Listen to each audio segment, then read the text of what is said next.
Hello. Hey, what's up, guys? What's going on? Welcome to the movie Schmovie. Episode 24. 24. Not to be confused with the Kiefer Sutherland TV show. Right. Although in some ways we're kind of the same. We are. Very action-packed. Action-packed. Edge of your seat. Yeah. You are knowing at the end of the clock something crazy is going to happen. Something. In our case, it's just the end of the podcast. Explosions? Yeah. No? No terrorist acts? Maybe in terms of our chemistry with one another. Oh, there is a lot all of over the place. man love. Bombs going off and that explosion is splooge. Jizz explosions. Oh, wow. Yeah. Yes, and thankfully we marked this podcast explicit. Explicit. That's important. Yeah, it is. I mean, we're very out about it. It's adult talk. Yeah. Blame yourself if you listen to it. Don't be a bitch. Yeah. Don't do that. Well, what we got today is a pretty special episode. First off, Happy New Year to everyone. Happy New Year. Happy 2012. It's going to be an amazing year. Hopefully it's not the last year of existence. Right. Like some things say. Yeah, I feel like the last 3 years have been like that. They've been 2010, I heard that. 2011, definitely, and 2012. Y2K, remember? Some shit was supposed to happen then. Shit was just... I think my clock got reset on my computer, which was kind of crazy. Right. That ruined my world, but... shut down. Yeah. It was shitty. Hopefully it's not the last year, but if it is, continue listening to this podcast because it'll make it the best last year you've ever had. As you are burning, as go down with this episode playing, or one of them in the future. As the earth is melting your legs. Yeah, you'll at least go out knowing that your ears were happy. You're right. Yeah. Exactly. And that's all you can do these days is make your ears happy. When the end of the world, that's all you can do. That's all you can do. So yeah, we have a special episode to kind of kick off the new year. Obviously, we're big awards guys. Like we're all about the best of lists. You know, we did a kind of a half year marker thing a few months ago, and we're not ready to do our best of list. Not yet. Because we still have a few films to see. But what we're going to do today is talk about our worst 2011 films. Worst movies ever. You've probably heard through some of the episodes so far this year, movies that we hated or that we shit on or, just had a lot of problems with. We're going to try to kind of stay away from talking about them too much again. So we will mention some films at the end of the podcast, maybe some more, I guess you'd call like honorable mentions. Right. To kind of give a little more credit and time and attention to the other shitty movies that came out this year. Right. So because we got to be fair. You know what I mean? Equal opportunity to shit on. Yeah. If you suck really bad, you deserve to be shit on. You do deserve to be shit on. Yeah. If you're on fire, I will piss on you, sir. Noted. That's a good thing to know, right? Yeah, I will keep that in mind. Right. If I have one call while I'm on fire, it'll be to you. They actually did that in Toxic Avenger. That's the only reason why I brought that up. That's a terrible movie. Yeah. You should see it. I've seen it, yeah. I saw it when I was a kid. I used to go and just rent any movie I'd get my hands on. Right. But yeah. With the big Arrows tape with the... Oh, Arrows with the foam inside? With the maroon... Because if I dropped it, I didn't want it to break, so it's important to have that foam in there. Because I dropped tapes all the time back then. Right. Why didn't everything have that kind of packaging? My DVD should have foam in it. Foam. Did I say DVD? I meant Blu-ray. Blu-ray. You gotta look towards the future. I got Blu-rays for Christmas. Better watch your mouth, boy. What'd you get? I got Warrior and Super 8. Oh, okay. Two of my favorite movies this year. Nobody bought me Blu-rays, but I bought Kill Bill's Volume 1 and 2. On Blu-ray? Yeah, Blu-ray. Nice, man. I haven't watched them yet. I can't wait. You've never seen them? No. I mean, I was about to smack you right in your mouth. No. I fucking love those movies. Okay, good. So I was about to replace you on this podcast. An impromptu replacement. Yeah. Like cut, and then you just pick right back up with a different voice. This is going to be a lot of fun. Now playing the role of Ronald. You hear me in the distance walking around, fuck you, and I slam throwing stuff at the door. I hear glass shattering in the background. It's Ronald, pissed off. But thankfully that's not happening. And I'll say something in the background like, why are you telling your listeners that you have no legs? No legs.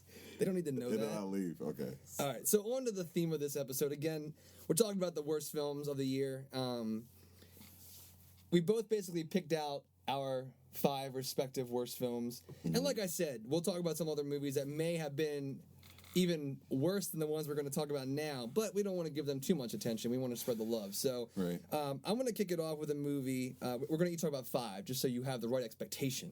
Right. Okay, so I'm going to kick it off talking about a film that had a lot going for me. I had a lot of investment in a property that I did not know a lot about. I would say that the talent that was involved with the film, the directing team, even the writing, was everything added up to be what could have been one of the best genre films of the year, and that is Cowboys and Aliens. Right.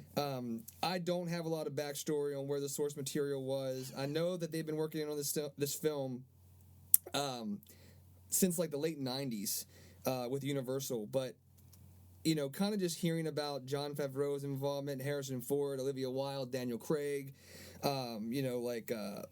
just an insane cast, got me really excited for it, and the final product really let me down. I think one of the biggest issues that I had with the film is simply that it should have been a really fun film. In terms of the mashup that it kind of was messing around with. Right. You're talking about like the classic like Sergio Leone like Western films with what could have been an awesome, these modern day alien invasion films like War of the World type shit in the setting of, an old Clint Eastwood, whatever you want to do with it. And that's kind of weird, but it could have been amazing. Right. And, Jon Favreau coming off of so much success with the Iron Man films. I didn't really like Iron Man 2, but Iron Man, the first one was a blast in my opinion. Just a kind of really nice being in touch with what makes a genre work, especially in that sci-fi fantasy realm, which this movie should have been able to have a foot in both worlds, the Western and the alien world. And on both fronts, I feel like it just kind of fell. Fell on both legs. Too many characters, too many people in the film, a lot of like side things going on.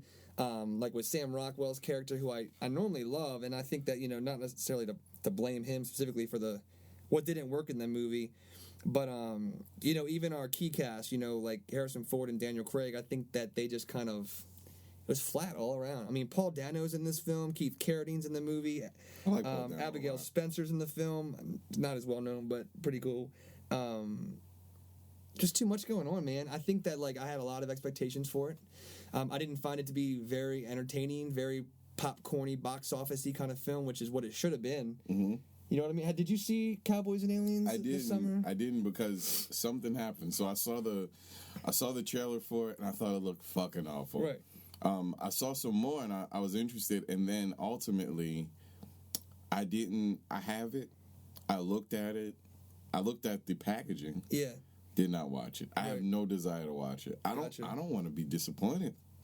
I know that it'll do that for me. I know that it'll shake me up. I know that I'll hate it. Yeah. I know it. I know. I can tell. That's exactly what it did. And also the writing team, Damon Lindelof, Alex Kurtzman, Robert Orci, guys that have been involved with Lost, and not that Transformers was awesome, but a sci-fi genre film. They got a lot of things right in those films, that series of films, and a lot of stuff wrong in this. I had a lot of trouble recommending this movie to anybody, and overall, it just was a huge letdown. Okay. So you can throw your first. I talked about this movie before. Okay. And I have to reemphasize Tree of Life. Wow. Tree of Life again. Okay. Remember? I do. I do remember. Saw it, and then I hated it. Yeah. And I ranted about it. When I saw you. And I have to reemphasize how shitty this movie was.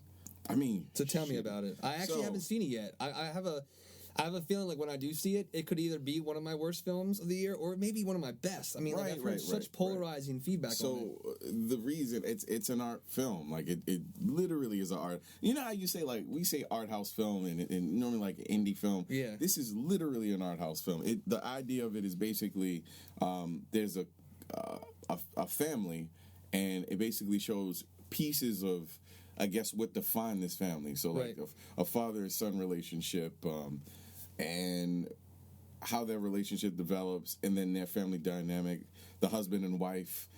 Basically that happens, bits and pieces of the story are kind of revealed during the course of the movie. And then in between it are these awfully boring pieces of, I don't know what they are. Tell me about the first 20 minutes of the movie. I remember when you told me about it the first time. I don't know if you want to share. Do you know what I'm talking about? With just that montage of how the world was created, acid trip. That's just it's frustrating because you want to like it. It's beautiful. Yeah. So there's just pictures of planets I don't know how this was made. This must have been computer generated, but this looks incredible. It's not like sci-fi channel level. It's like professional. Michael Bay type of special effects. It's like planets and them developing and volcanoes and dinosaurs and all this stuff is kind of shown. Yeah. I guess to show how all these things developed in order for the simple things to kind of be established. So we take for granted that, we have a running faucet and technology around us and cell phones and roads and all that stuff. It's used as a means to show our evolution as a human species, but it is terrible and boring. Okay. This is sprinkled throughout the movie, and it becomes terrible, painful to watch. Wow. Painful. Sorry that you had to do that, man. Tree of Life. I don't know, man. I'd rather be taking a poop and I love these analogies. Wait for this, guys. And a piece of like fish-sized bacteria. Grab my asshole and just start eating from the inside. Go to my guts and then completely destroy me from the inside. That sounds like it could be one of those 20-minute montages. Yeah. Then watch this fucking How movie. Ronald fell apart. Terrible. Tree of Life, Brad Pitt. I think you're one of the greatest. But you were taken down a notch after you agreed to star in this movie. I hope I see this movie and I love it and I put it on my best. If you love it, I'm going to punch you in the dick. Okay. If you like I'll wear a cut when we record the next one. Yeah, just in case. Go ahead. You better punch me real hard. All right, so I'm going to throw out, and I know that you have a follow-up to this, but the Green Lantern. Martin Campbell, obviously based on the DC comic character of the same name. Ryan Reynolds in the film, Blake Lively, Peter Skarsgård. Who else? Mark Strong, Angela Bassett, another huge cast film, big production, for Warner Brothers. My biggest thing, I know we mentioned it in an older podcast episode, my biggest thing with this film is how it completely goes for style over substance. Right. And at that, like a really shitty style. Yeah. All the CG, like I read reviews where some people said it was amazing, and it bothered the hell out of me. Like it literally looked like Ryan Reynolds was just a neck and a head when he's in the suit and he changes. I don't know. Like we're really picky about CG, especially you. And the CG in this film, at times it was cool, but in most cases it was really, really bothersome. One of the other things that really kind of got to me, and in general, I usually love Ryan Reynolds, and I think in overall, he was good in this film. I didn't really think that he with what he had to do with, it was okay. I think a lot of the script maybe was the fault for what I'm about to say, but that charm that Ryan Reynolds has, like that Van Wilder smug, I'm cooler than school, all that kind of how he is just naturally in a lot of movies.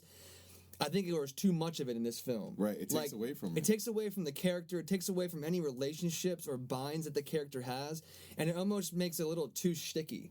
And he talks to himself a lot too. Yeah. That's really weird. Like comic book style, he's like he has the sides or something. This is really cool. Like what are you doing? This is terrible. Yeah, it's a terrible movie, man. And one of the other, I'm not the biggest comic book guy, so I don't ever claim to be, but I've read, episodes, I've read, comics and seen other stuff regarding the Green Lantern, and, it could have been one of the coolest comic book films, I guess. I don't know, besides Batman, Warner Brothers really hasn't had a successful franchise since Batman got revitalized. Unfortunately, Marvel is kind of the monopoly on that right now. But I feel like the Green Lantern film, and it could have really spawned a really cool franchise because the character is, he's a human. Yeah. He's a guy just like me and you, that is given this opportunity to be the first member of this elite intergalactic corps of special power, to defend mankind. And while that is a comic book premise, I feel like there's a lot of human elements in the Green Lantern franchise and the series and the comic books, and with Hal Jordan, the character of Hal Jordan, and I think it just completely missed. I think Martin Campbell, he's hit or miss with a lot of films that he does. He's definitely a go-to guy for those big popcorny films and big budget. I think this film had a budget of $200 million. Are you serious? As a heart attack. And I think that, I don't even know, I doubt it made that much back. Maybe through international and DVDs, but not through box office. But, I just think that, anytime a film, I mean, I know this film was like kind of on the back burner for years. Like, again, in the late 90s, it started being like thrown around. I think at one point Kevin Smith was involved with it, and Jack Black was cast to be Hal Jordan, which would have been, I don't even know. But I mean, I think that's what kind of happens. These films become victims sometimes of being passed around for so long, and there's so many people that love this source material that when it finally gets made, a lot of times it's not those people that love it that are making it. Yeah. You know, I feel like somebody like Kevin Smith, you know, he's obviously a self-pronounced like fanboy of all comic, and I mean, he's he's knowledgeable, like he knows his shit. Whether or not you agree with some takes on films that he's done or whatnot. And not to say I know Martin Campbell personally, but I mean, like, it's obvious he's a hired gun. Like, he does a lot of these big budget films, and he does them well sometimes and not so well other times. And I think this is more of the latter. And the Green Lantern just was a big letdown for me. So, So I have another green. I know, we're staying franchise. green. That's why I set you up. Yeah, you set This is me the up. bump set, and this is where you spike it. So I have actually seen the 60s version of the show that had Bruce Lee and another gentleman who I do not know. Yeah, I don't know. But Bruce Lee was in it. The Green Hornet. And this movie,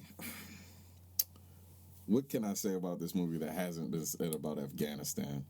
It's fucking bombed up and depleted. Wow. Terrible script.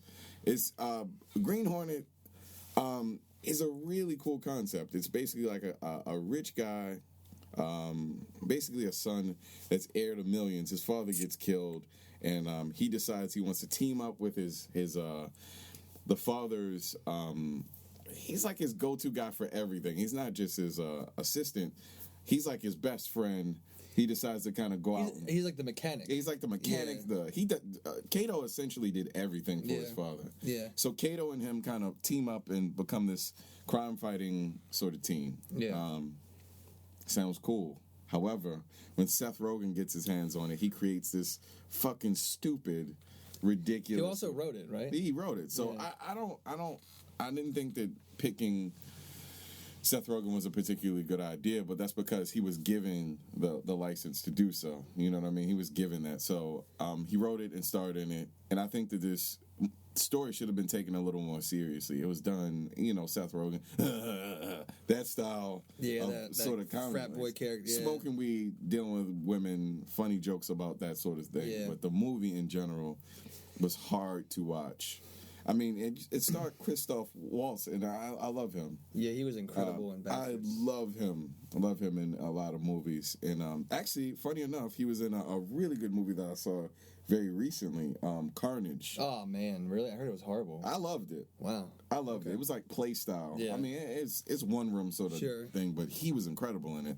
But this movie was not very solid at all.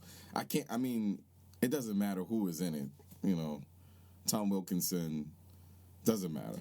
Again, an awesome cast. The reason I figured it'd be good for us to kind of go this route is that, I liked Green Hornet actually more than I thought I would, and I don't know if it's because I was, trying to compare it to Green Lantern, because I didn't see either one when they were initially in their releases. Way better than Green Hornet, though. I mean, way better than Green Lantern. Right, so you think Green Lantern was still the worst, the worst of the two. Green Lantern was the worst comic book movie. See, I didn't like. I remember watching the Green Hornet, the TV series, when I was younger with my dad, and reruns or syndication, and it was fun. I never really had any investment in the series or any kind of true interest. I kind of saw it in passing and didn't have a lot of expectations, and I kind of liked it. I didn't think it was anything special. I don't think that... I don't hate Seth Rogen. Michel Gondry, the director of the film, he's made some amazing films, and I don't feel like that...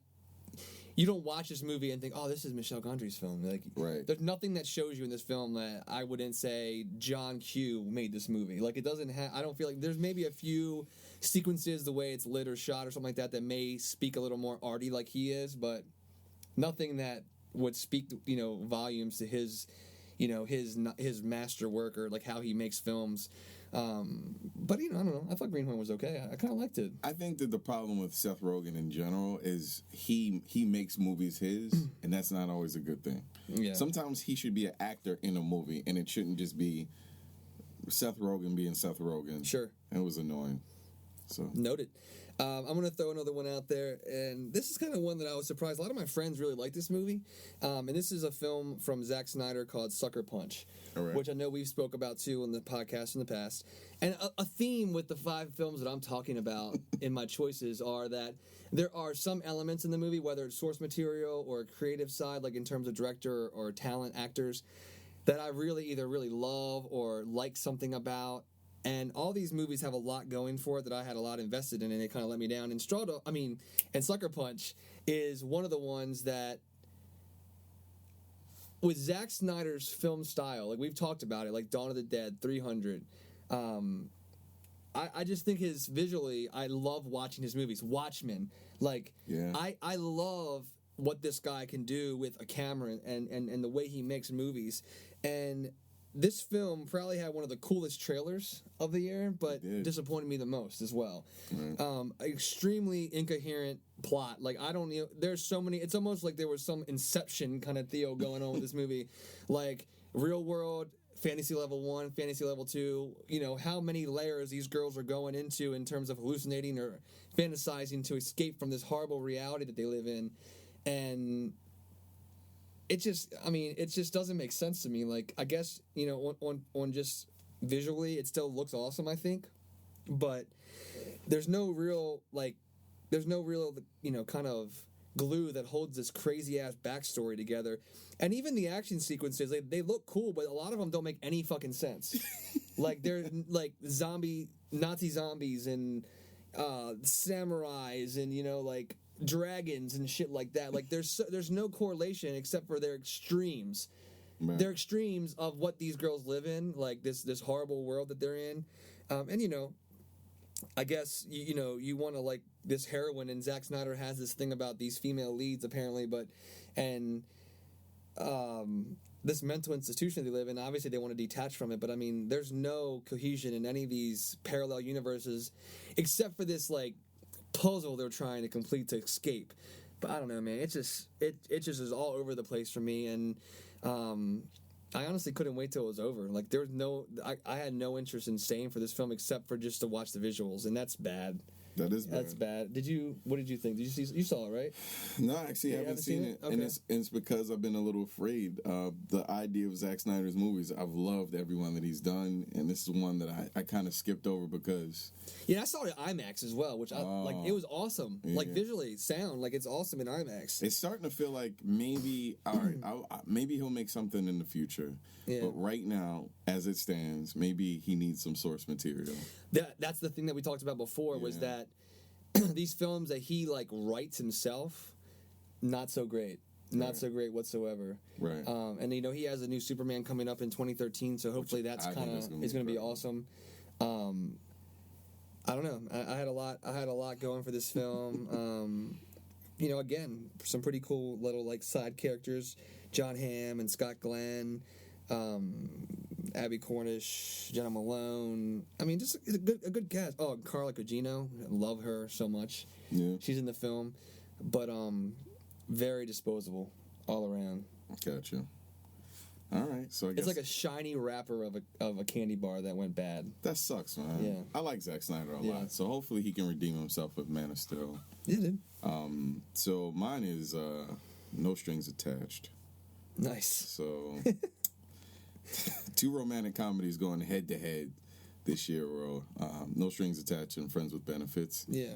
On the surface, seemed like the same movie, but they were very different in tone, in humor, and acting. Yeah. I think No Strings Attached starred Ashton Kutcher, Natalie Portman. Yeah. Now, and I think Natalie Portman was high off the hog, kind of doing the whole thing that she did on SNL where she was rapping, and people thought that was really funny. So I guess maybe she thought, man, I'm take a stab at comedy. I'm so funny. Try to do something right. I'm so funny. I'm going to try to do something with Ashton Kutcher, who just, I don't know. He just screams most of the time during it's awkward. I don't know where we're going. I hate that he does it. I hate that shit. Yeah. The confused thing that he does all the time. It was just a bad movie. It was also not. It didn't have any redeeming sort of qualities to it. So it didn't feel like whenever the story was resolved, I still felt like it sucked. No chemistry whatsoever. No chemistry. It was the most boring couple to watch one film I feel like I've seen this year. Yeah, Natalie Unlike Portman, Friends with Benefits. Right. It's totally different. Totally better. Natalie Portman doesn't seem like a very easy person to get along with. She doesn't seem very nice. She doesn't seem... I don't know. Maybe that's why she always plays those, like, really strong, hero-y types. You know what I mean? She doesn't seem very likable at all. So. Shitty movie. Shitty. I love romantic comedies, and I'm a sucker for good ones, but man, this was bad. God, it was shitty. Fuck that movie, man. I never want to see it. Speaking of Natalie Portman, I want to throw my next one out, and that is Your Highness. Oh, God. She's been dropping bombs, man. She has got diarrhea. Shit all over the place. She needs to take some fiber or something. Your Highness, again, a theme, broken record, funny-ass cast, a lot of investment. I like James Franco, like Natalie Portman, don't love her, but I fucking love Danny McBride. Danny McBride is hilarious. Makes me laugh every single thing that guy does. Yeah. Even the stupid commercials he's in for Eastbound and Down, they just drive me insane. I love him.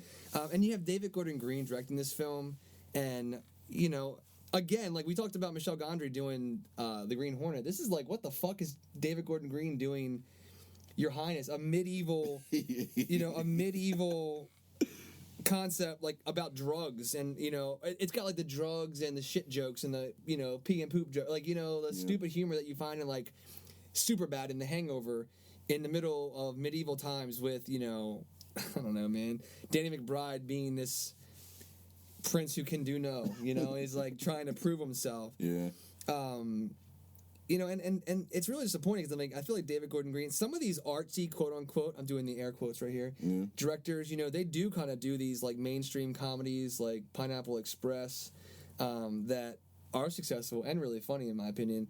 Your Highness just dropped the ball.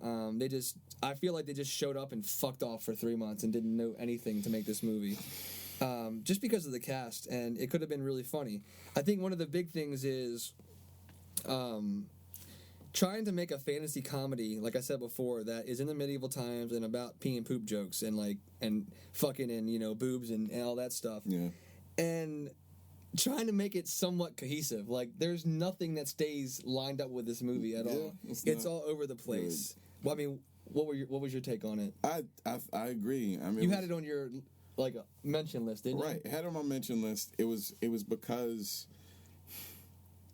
I think that the problem with that sort of thing is I think that they cast these people before they try to see the chemistry between them. Yeah. I think it just sounds nice. Oh, let's get James Franco and Danny McBride and Natalie Portman, because she does a little comedy, right? And let's get her in a story together. And it just sounds nice. It sounds incredible. That cast maybe, but literally, let's make Half-Baked with Game of Thrones. That sounds amazing. It sounds amazing. And make it a comedy with Natalie Portman, who's not funny. Right, who's not funny. Come on, man. I think it's just ridiculous.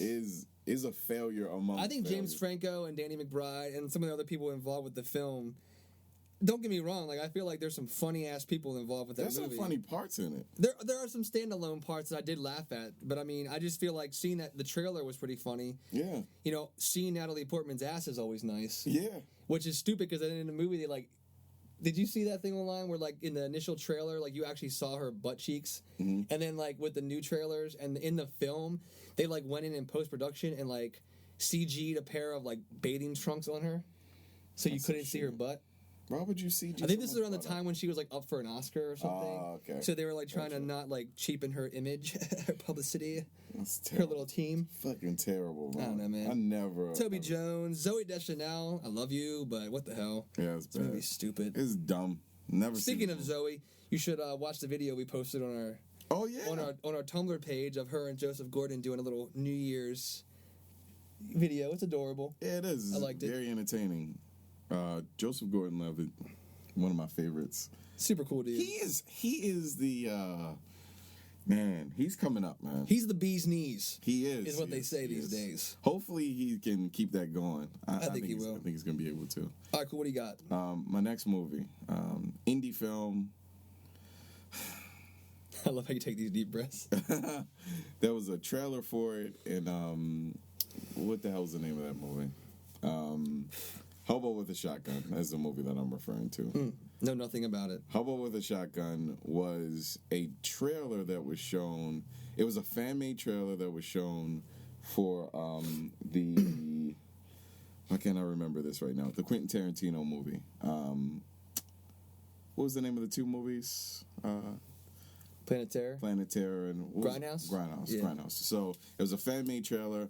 Did really, really well in terms of... like, I think the YouTube video had like 3 million views or something like that really quickly. So they decided to make the trailer into a full-length movie, full-length feature. Bad idea. It wasn't entertaining. It wasn't funny. The best thing about the movie was the actual poster. So it's basically about crooked cops in this dirty place. It's just the hobo killing people. That's really what it was. Sounds like an awesome movie. Sounds like a really awesome Definitely movie. 90 minutes worth of awesomeness. Ugh, 90 minutes, no. Or probably more than that. I don't know. And then its story just wasn't good. I mean, I can't really even tell you what it was about. I mean, there was a villain and just wasn't good. I don't know. There was a villain. That's all you need to know about this movie. So bad. There was a villain. So bad. Hobo with a Shotgun. If you like this movie, I question your values as a person. No, that's not true. That's not true. I can see how somebody would like it. I think it was a mood thing for me. Yeah. No well-known people.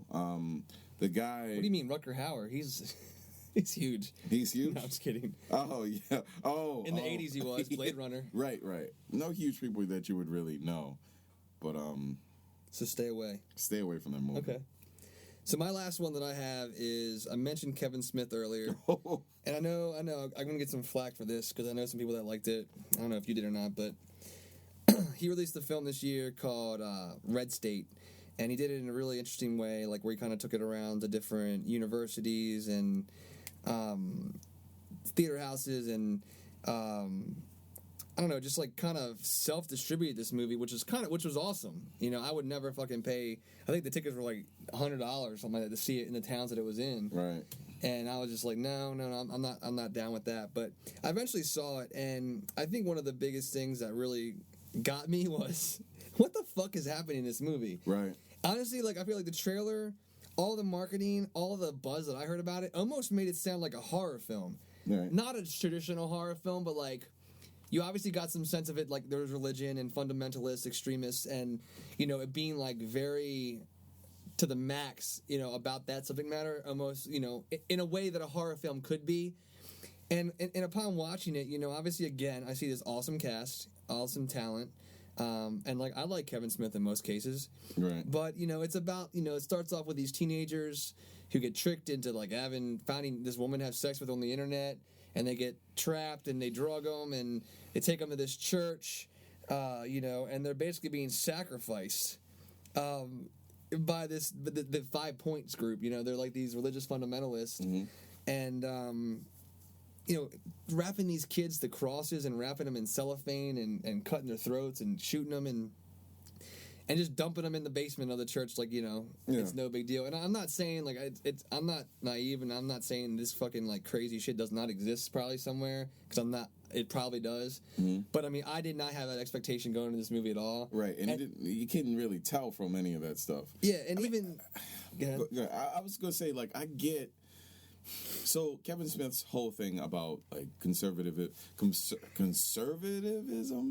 in general is the idea that these people say these things like about hate and all these things, and yet it's exercised if given the opportunity. Like, you know, people who have these religious sort of backgrounds, when it comes down to it, they will do very extreme things to kind of support their values. I buy that. Yeah. So I think that's what it was, but this movie gained a lot of controversy based on this whole idea, like because it was about the fundamentalists and stuff like that. Kevin Smith actually had announced, what I'd heard was that he announced it as coming out. I remember when this happened, but I didn't know the significance of it now, but he announced when it was going to come out. Like, it was coming out in March. And then it didn't come out in March, and he basically distributed it himself. Like, he had it on, like, pay-per-view and all this stuff. And what I think happened was, I think the backing that he had before had kind of backed out of it because it was an extreme sort of movie. Yeah. And then he distributed it himself. And he had the breakdown on the plane, and all these weird things kept happening where people kind of thought he was crazy. But I don't think this is like an extreme thing like Mel Gibson, but they tried to treat it like that, and he kind of countered it. But yeah, well, it got a lot of, like, when it was at the festival circuit, like, it got a lot of backlash, like, based on critical reception and also just subject matter. Like, there wasn't a lot of positive feedback on the actual film, like the quality of the film, but also its subject matter. Like, it struck up a lot of stuff, like, with those fundamentalist groups and the other side of that coin, obviously. But I don't know. Like, I just feel like it is a kind of a. I'm not going to say it's not like a hot button. It's a hot theme. Yeah. It could have been like, I think that he had a thought out idea for the movie, but I think at the end it just kind of becomes like a snowball of just like a cluster of, I don't know, like a mess almost. Like, I just feel like there's so much going on, so many characters, everything happens so randomly and without any expectation. And granted, yeah, sure, life's like that. Things don't get planned out and happen like you think they are. Thank you. But it's in a narrative like that, and even if he was trying to be different, I just feel like, you expect more from a filmmaker that you invest something in based on his body of work, and you encourage him to be different and to be outside the box, but you also don't expect them to, like, drop the bar. You don't want them to take a step back, and I feel like in trying to be so creative and different and do this thing his way, like a, whatever, he just kind of, like, made a sidestep, you know what I mean? He kind of a step to the side and back almost, because what I'm getting at is I feel like he was on such a cool topic that's not a normal Kevin Smith movie, trying to maybe get a more serious take on his filmmaking for, the mass media or mass public. And it's just like, I feel like it probably hurt him a lot more than it helped him. Right. For people that maybe even saw this film and was like, oh, let me see his take on this very serious thing. Yeah. And it almost becomes comical at times. And the action sequence, the one real action sequence is fucking horrible, dude. It like, with all the machine gun going off and the shootouts, it's just like, it's stupid, and it's almost, and the end of the film is comical, and that's kind of where the balance goes for me, because, like, you see a lot of the film, he's so serious in how vulgar and violent this is, and the last 10 minutes, there's trumpets going off that pot farmers are playing a joke on this fundamentalist church, and there's the leader of the church in the prison cell, like, preaching, and just somebody yelling, "Shut the fuck up," and it's just like, you know what I mean? It almost becomes like you want me to laugh at the end of this movie, but it's not funny, like, at all. I don't know. I mean, with Cop Out in this movie. Oh, man. Two shitty movies in a row. I hope that he can kind of redeem. I don't even. What does he have coming up next? Do you have any idea? No, there's nothing. Nothing. There's nothing. Like, I looked. Maybe he's reevaluating his life. Right. I mean, that sucks, man. Yeah. Because Kevin Smith made some amazing movies in Clerks and Jersey Girl. I love Jersey Girl. I'm a fan. Jay and Silent Bob Strike Back, Dogma. Chasing Amy's my favorite. Chasing Amy's an amazing movie. He just kind of dropped the ball with this one and Cop Out, and I hope that he can redeem himself. I feel kind of bad. I mean, you have an idea, and it doesn't necessarily mean when you execute it, it's going to turn out that way. I understand. But, yeah. Right. So what else you got? Do you have another one, or is that your list? Something Borrowed. Something Borrowed, Something Borrowed. Yeah, I don't know. I mean, I actually saw that on DVD. I didn't see it in the theaters. I didn't really like it. End of story? Formulaic. You know what I mean? Jennifer Goodwin. Kind of the same character always. She's beautiful. Yeah. Kind of the same character always. Kate Hudson, always in romantic comedies, always the same person. I've grown to really dislike her. Right, because she's the same person every movie. But she's a bitch in this movie. She is. There's nothing about her character that I give a shit what happens to her. And that's kind of what happened in the movie. I kind of didn't give a shit about what happened to her. Anybody. Yeah. It's bad. Her specifically, but I didn't mean to cut you off. But like, of all the characters, like John Krasinski's in the film, it's like you don't really, like, what do I care whoever ends up with? There's no true heart to the movie. And wasn't it, like, based off, like, a really successour novel, I think? I think it was. Like a bestseller? I know it had a lot of, like, buzz going for it, but... Terrible. Yeah, so those are basically... The worst. Our 10. Our 5 and 5. Yep. Just to kind of touch on a couple other ones that were kind of honorable mentions. I also had Something Borrowed on mine. You mentioned... what did you mention that I... Oh, No Strings Attached I had. I also... We wanted to mention Don't Be Afraid of the Dark. Pretty bad. Awful. Mainly that being because there was a lot of expectation, too. Yeah. And just completely just dropped. Hangover 2? Hangover 2. I mean... Come on. Yeah, dude. We talked about Sadly, that. they're making another one, but you can't stop it. That's the problem. Money is being made, so it doesn't matter what we say. I got also on my list The Dilemma. Vince Vaughn, I didn't see that. James. I heard it was long and terrible. Very long and terrible. Very homophobic, which is fucking bothers the shit out of me. And that's the one that like they recut the trailer for because like he had like I forget what he said in the trailer, but it was like a derogatory term, you know. And it shows in the movie. Like it's just stupid. It's really bad. And it's like one of those films that doesn't know whether it wants to be funny and play to the Vince Vaughn and Kevin James or to be really serious, and it goes back and forth, and it's just a mess. Vince Vaughn's been in a lot of duds, man. Yeah. What else we have? Larry Crown, Tom Hanks, Julia Roberts. Like I did not like it. No, I mean I know Tom Hanks had a hand in writing it with Nia Vardalos, the girl that did Big Fat Greek Wedding. Yeah. Didn't like that. I didn't like Larry Crown. I don't know. Just like I feel like it was just like I'm Tom Hanks. I'm going to write a movie, direct a movie, be in the movie with Julia Roberts in the movie. Two of the biggest stars on the planet, and not have anything of substantial value in this film whatsoever. Sheesh. Let me ride a scooter and go back to community college and make it very heartwarming. No. Does not work for me. Quirky, go to college. And you know what? The last one that I want us to talk about, and we mentioned it, but it was so fucking bad that it had bad in its title. Bad Teacher. Bad Teacher. Not on my top 5 list because I couldn't give a shit about Cameron Diaz. I like Jason Segel. Justin Timberlake is kind of, I like him, charismatic, jumps off the screen in a lot of movies, like Friends with Benefits. I felt like there was a thunderstorm in my head as I was watching the movie. It was so bad. Like, it was so bad. Perfect example of wanting to have an R-rated comedy with somebody who, one, is not really... I mean, she has her moments where she's really funny and she can play to the shtick, but not carry a R-rated comedy. There's no way that about Cameron Diaz the can carry baddest a movie teacher you can think of. Right. And this is the thing. Sexual humor can be so funny, but it can't just be vulgar just to be vulgar. Yeah. You know what I mean? Talking about sitting on people's faces and giving head and all this, it's so... it comes off really flat if it's not in context and it's not delivered with the timing of a real comedian. Like, I feel like in that movie, if you were to put somebody like Kristen Wiig or Maya Rudolph, like all these women that were like really successful this year in comedy, that a lot of women involved with like Bridesmaids. What's that? Love Maya Rudolph. Yeah, she's hilarious. Yeah. That's one lady. They know how to deliver that stuff. Yeah. And Cameron Diaz, you're pretty. She's have been in some moments. funny stuff. You have moments. She has moments of comedic, element on her, in her films. But I don't. Movie with Christina Applegate, she's really good in. The Sweetest Thing. Sweetest Thing, good movie. I love that movie. Something that's what made me feel like I might like Bad Teacher a lot. Right. And it just part of it maybe wasn't all her, but the script and whatnot. But not a whole lot of substance to that film. It's terrible. Something I also want to note, and this is what I was thinking about when I made my list, was like a lot of what I hear people talking about this year, especially at the end of the year, about what their worst films were. Mm-hmm.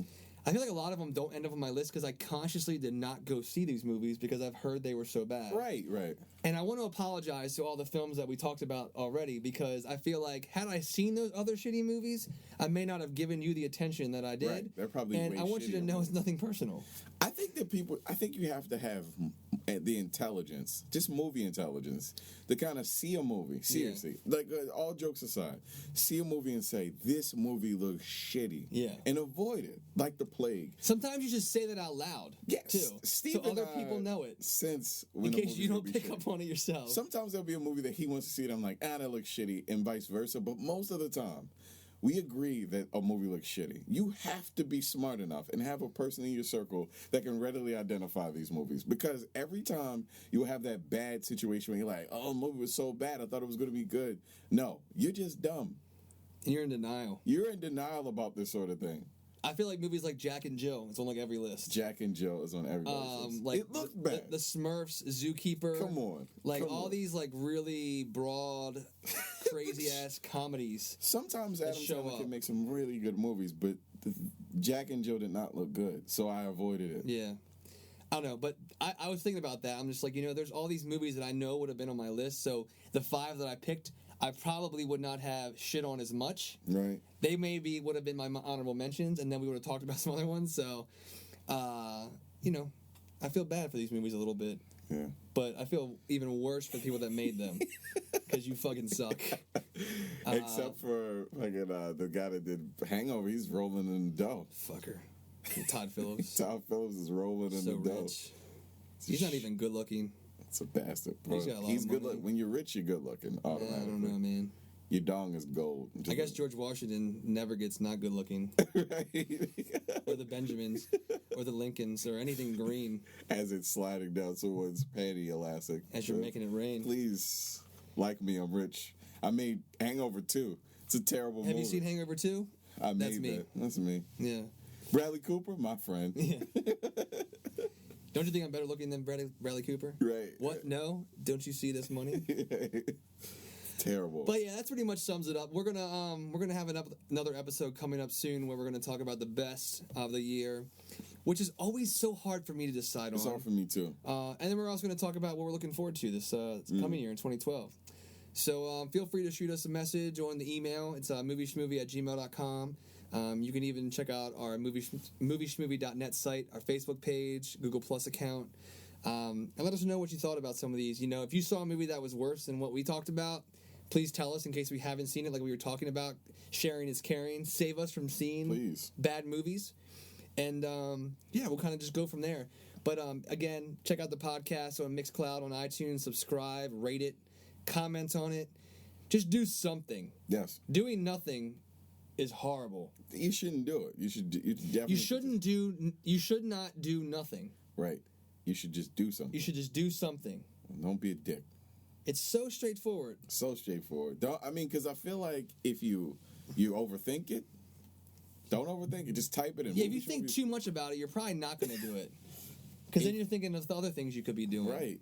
I'm pretty sure if you have kids, your kids are like, But just remember, the world's ending this year, so you want to make sure you listen to our podcast. And as you're fading away. Because in the last episode before the world ends, we're actually going to provide the secret to surviving the end of the world. As you're seeing that light wall of lava coming towards you, and you're literally pooping and peeing into your pants. That mixture is going down your legs. It's just a... That's not what's going to save you, but we're going to tell you. Thick, brothy, sort of brown, disgusting substance slicking down your It's almost like when you mix like mashed potatoes with a lot of gravy. Maybe put some corn in there for texture. It's just slicking down. Just spill that on your leg. You have a smartphone, an iPod, you listen to this this show, I guarantee your death will be so much better. Yep. You might still die. But it's not going to be as bad. And at least the warmth of your poop won't feel as bad. Oh, man. We're so funny. All right, guys. That's going to be it for the podcast. Thank you so much for listening. And as always, you've made our day. Bye-bye. See ya.